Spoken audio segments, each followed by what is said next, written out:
You won't always be able to tell a seasoned simmer from a rookie, but there will be signs. Townie core, abandoned builds. Him? Okay, not too much, cause we all been there, right? These are all the telltale signs of a newcomer finding their way in the game. And that's why I'm starting a new series where I'm gonna doctor up these bitches. This is the Save File Surgeon.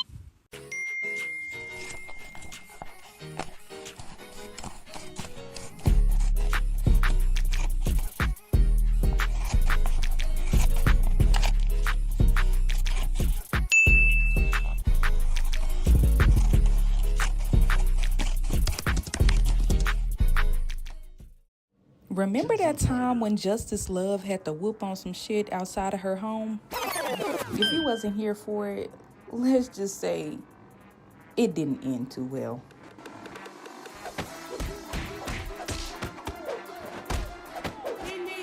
That was the last time that I ever interacted with the King family, but today, they're the first up for a makeover, starting with the dad, Lorenzo King.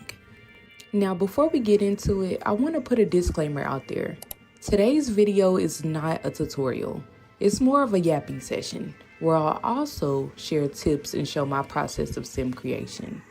I started this series because I realized that the save file I thought I was done with feels a little incomplete. And after taking some time away from the channel, I decided that it was time to take it back to the drawing board. So the Save File Diaries is back, and we're gonna need some townies that don't look like inbred mountain men. Really, most of these townies that we're gonna be making over don't even have like in-depth stories. So this is gonna be fun just to see how they come out and what stories we can come up with. Like, I won't even always have a story, but maybe you guys can help me out by telling me what traits and things you think they should have. But anyway, this is the beginning of my process, and I like to start with a clean base. So as you can see, I've removed everything. I'm removing the skin, the details that he had, and I'm even about to make him bald. Like, I need to see what we're working with. We got to start with the platform. There is no chronological order that I go in when I'm making my sims, but if I see something that needs to be handled immediately, then that's what I'm gonna do. For instance, right now his eyes look just horrible, so we need to go and add some eye makeup to give him some nice colored pupils.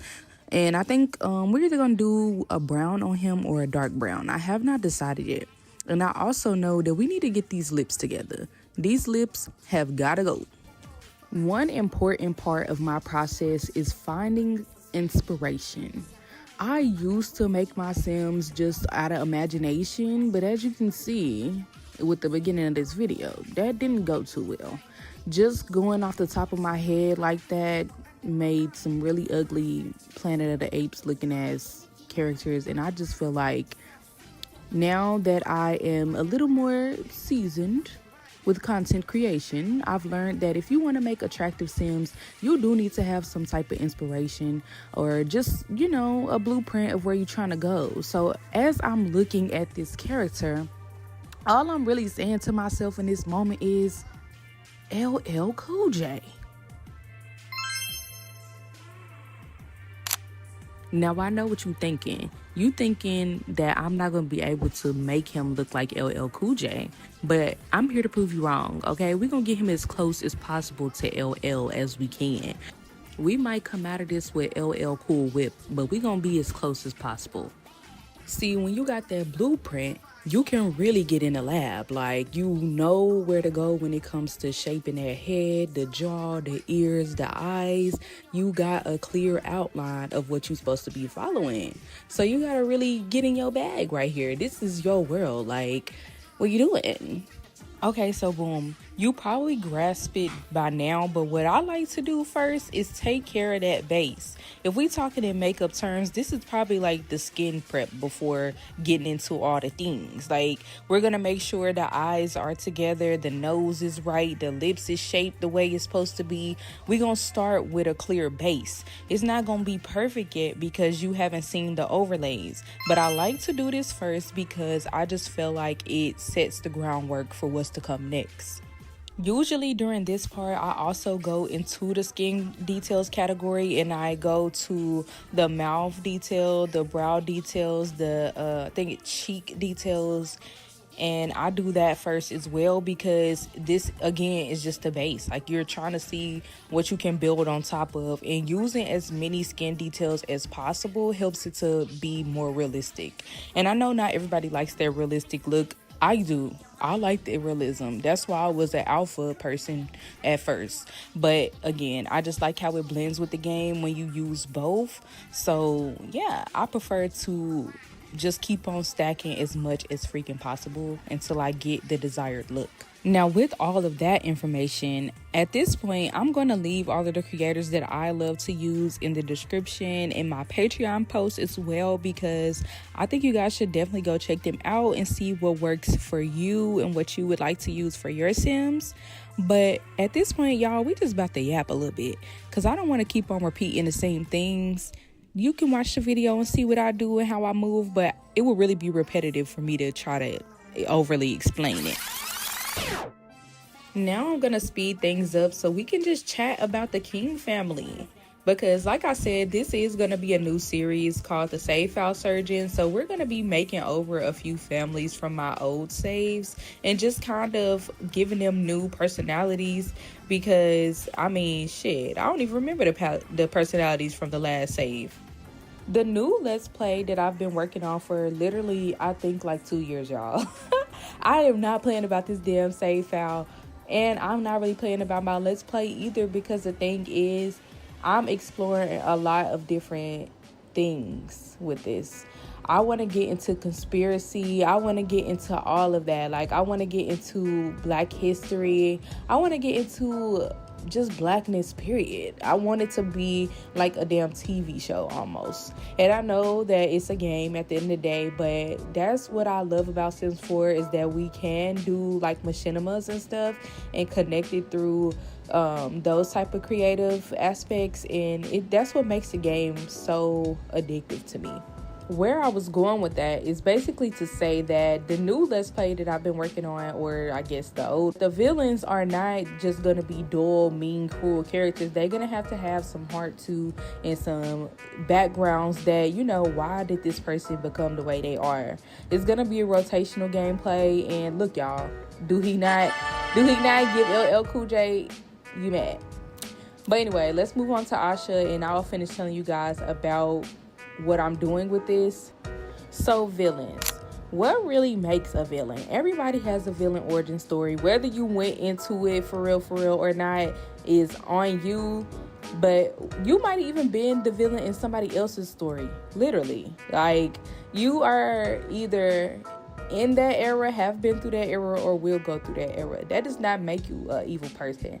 So I guess I say that to say that the King family, what I do remember about them is I did make them to be the villains in Justice's story. Of course, the mom and dad wasn't really in on it yet, but in that Let's Play, Avaya was dating Justice's boyfriend. And I don't think we ever really got into it really for real, because I had decided to stop playing the Love family and kind of just use them more as my machinima family, because I couldn't take no more deaths from their damn family. I was so attached to them. Like, I started this with them and I'm not losing them. So I wasn't really trying to lose them anymore and gave up on that Let's Play. Not really gave up, but we switched paths. We kind of use them now to tell stories, and that's fine. But with all that, I just mean that the King family was going to end up playing kind of like a villain role, where the mom and the dad are a little bit more focused on their new baby. As y'all can see down in the corner, they do have a baby, but it was some tea with that. I think the baby was not even his or something. I can't remember, y'all. It was so fucking long ago. But So I'm thinking that I'm going to keep that lore. Basically, this is a family that's not so perfect. The dad's probably going to be in like a villain type career because I want him to kind of interact with the main family I'm going to be playing, but not be so huge. Now, I'm going to put y'all in on something. One of the aspects that I'm going to be exploring in the game is the money laundering. And there's going to have to be some families that own companies to help with that. So I think that we're going to end up having them own some type of store. I don't really know what vibe I'm getting. Maybe he owns like a auto shop or something. He not really giving auto shop. So maybe y'all give me some ideas. Like, what kind of store would they have? Maybe that gas station is theirs. I don't know. But before today's makeover, Asha's style was more like biker club member. And so if in fact they do own a gas station or an auto shop, I'll just go in and touch up their outfits a little bit, because right now we editing the winter outfits for each of them anyway, so it's given they just going to a business meeting or something. They don't dress like this all the time, so it does match up, I guess. And with their new makeovers, they can be in that Let's Play. Like, I wouldn't mind them popping on the screen. Now, before, it would have been a jump scare. But right now, I feel like they can definitely pull off side character roles. Or probably not even side character, more of extras, because I don't have, like, no deep story for them, honey. They just probably help launder that money from time to time. But, yeah. Hearing myself talk with so much passion about my little Sims world is exactly why people be trying to do the most about Sims. Like, we do not play about our world at all. It's giving grown people playing with their dolls, and it's fine, because at the end of the day, everybody has to have an escape from the world. Like, it is what it is. Don't nobody talk shit when men play their basketball games with their whole characters looking like them. And that's no shade. That's no shade. That's just me comparing it. You know, y'all play shooting games all day. I play shooting games sometimes. You feel me? Grand Theft Auto. Don't nobody talk about no other community. But when it comes to us, we crazy. What? But anyway, make sure y'all always save in the middle of your progress, because we all know how the game loves to crash. It don't matter what kind of computer you own, laptop, PC, whatever, it's still gonna find a way to crash. So make sure you save it. I know Asha wasn't perfect, Tika, but I just want to emphasize, these are just blueprints. They just something to like kind of guide us to a better looking sim. Ain't no way to make them 100% look like them without all the extras that CC creators can do. I don't know how to do all that shit. So I'm pretty happy with how she turned out. So let's move on to Avaya. When I first made her, I could not remember where the freak I heard this name from. But I had not met my niece yet. So anyway, I love that name. Now, her character, when I made her in the game, was a little bit complex. She was not a main character yet, and we hadn't really got into her storyline because, like I said, I stopped playing a Love Family. But there was gonna be some type of crossover where I tried to make her and Justice become friends, even though they were both dealing with the same dude. Because, again, when I first made this family, they were like more like the villain role.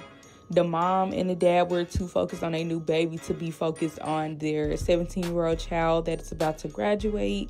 And so she's lashing out. She's kind of just doing rebellious teenager things, kind of like what Justice was doing when we were playing her. And I was just gonna end up making it where we find out, she's a little bit more than what we've seen. And I wish I would have gave myself the time to play her out, but she was cute. She was cute. We didn't even have to do too much work with her. And I'm gonna speed her part up a lot quicker just because I don't want today's video to be too long and too chatty. But I think it would be better if we were on live, then it wouldn't feel so chatty. But yeah, with that said, I really loved recreating this family today. I have not went in and did their aspiration traits and things like that because I'm just waiting around to kind of make over everybody in my save first, and then I'll go back and clean up storylines or decide who's going to be extras, who's going to be a little bit more than extra. And you know what? Honestly, you can't never really say for sure because as we've seen in my most recent Let's Play with Robin, 4 Days Fall in Love, if you haven't watched it, some Sims make themselves main characters. Josie, you know, like she didn't even care that she wasn't gonna be anybody important in the storyline. She said, I'm gonna be a part of this story, whether you like it or not. So you can't really decide who's gonna be in the gameplay as much as you want them to be or not. So with that said, I'll see y'all in the next episode of the Save File Surgeon. If you like today's video and you like this style of content from me, make sure you leave a thumbs up below. Help me push myself back out to the algorithm so we can find us some more bessies. YouTube ain't messing with me because I went away for so long and I stopped uploading and such. So I could use you guys' help. I also have a creator code. If you guys are going to buy any DLC, make sure you consider using that. It is just to support the channel, but I really would appreciate it. Other than that, I loved chatting with you guys today. I hope you enjoyed it, and I'll see you in the next video.